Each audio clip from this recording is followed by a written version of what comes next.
But, you know, my colleagues love the past, Mr. Smith. Love the past. That's why you're here before Pam Bondi. Okay? We haven't had the Attorney General here. We didn't have her last year. She's the only one in the cabinet to not come in committee of reference. But they love the past. Oh, they, you know, love talking about January 6th and Hunter Biden and COVID and Barack Obama and Hillary's emails. They love the past. These people love the past so much, they're still reenacting the Civil War. Okay? Love the past. Right now. But they hate talking about the present. But you know what? Let's talk about the past real quick. Here are some quotes, because I heard one of my colleagues call you a hypocrite. Here are some quotes from my colleagues. Chairman Jordan, right after January 6th, stop the violence, support Capitol Police. Ted Cruz, those storming the Capitol need to stop right now. The Constitution protects but not violence. Chip Roy, today the People's House was attacked, which is an attack on the Republic itself. Steve Scalise, United States Capitol Police saved my life. Lindsey Graham, when it comes to accountability, the president needs to understand his actions were the problem. Troy Nels, oh my God, him again. I'm happy to stand shoulder to shoulder with Capitol Police. Darrell Issa, the violence and turmoil we witnessed in Washington, D.C. was completely unacceptable. Rep. McClintock, the attack on Capitol strikes the most sacred act of our democracy. And former Speaker of the House, Kevin McCarthy, whose name we heard a lot today, what did he have to say about it? Let me be clear, last week's violence attack on the Capitol was undemocratic, un-American, and criminal. And make no mistake, those who were responsible should be brought to justice. The president bears responsibility. Period. Or exclamation point. You know, but let's talk also about, you know, the present. That's the past. Let's talk about the present. These are the guys who created the weaponization committee for the DOJ. So let's talk about the present.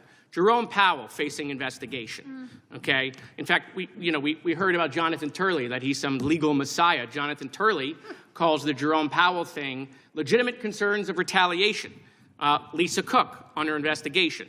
Mark Kelly, United States Senator, under investigation. Adam Schiff, United States Senator, under investigation. Eric Swalwell, United States Representative, under investigation. Chris Christie, potentially under investigation. Jack Smith, oh, that's you, under investigation. Okay, Miles Taylor, former Chief of Staff to the United States Department of Homeland Security, under investigation. Christopher Krebs, former Director of Cybersecurity, under investigation. Indicted. James Comey, Letitia James.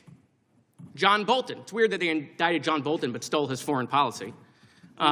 Accused of crimes. Former President Joe Biden. Former President Barack Obama. Revoked or threatened with revocation of Secret Service protection. Kamala Harris. Hunter Biden. Ashley Biden, the daughter of President Joe Biden. Mayorkas. Mike Pompeo. Brian Hook. General Mark Milley. John Bolton. Dr. Anthony Fauci, the guy Trump gave a medal to. Security clearance revoked. Joe Biden, Anthony Blinken, Jacob Sullivan, Lisa Monaco, Mark Zaid, Norman Eisen, Letitia James, Alvin Bragg, Andrew Weissman, Hillary Clinton, Liz Cheney, Kamala Harris, Adam Kinzinger, Fiona Hill, Alexander Vindman. Miles Taylor, I could keep going. Any questions about any of that? We know you don't. But will the gentleman yield for a question? I will, please. Because you have a way of synthesizing that nobody else does, Mr. Moskowitz. Listening to our colleagues today, I wonder if they actually believe any of this would have happened had Donald Trump simply accepted the results of the election.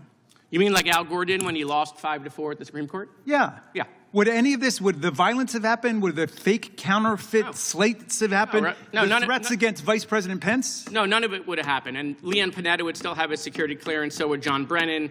So would Michael Morrell, Michael Vickers. I can't get them all in, Mr. Chairman. I can't get it. I have like 4 more pages of the weaponization of the Department of Justice. The time of the gentleman from Florida Concern. has expired.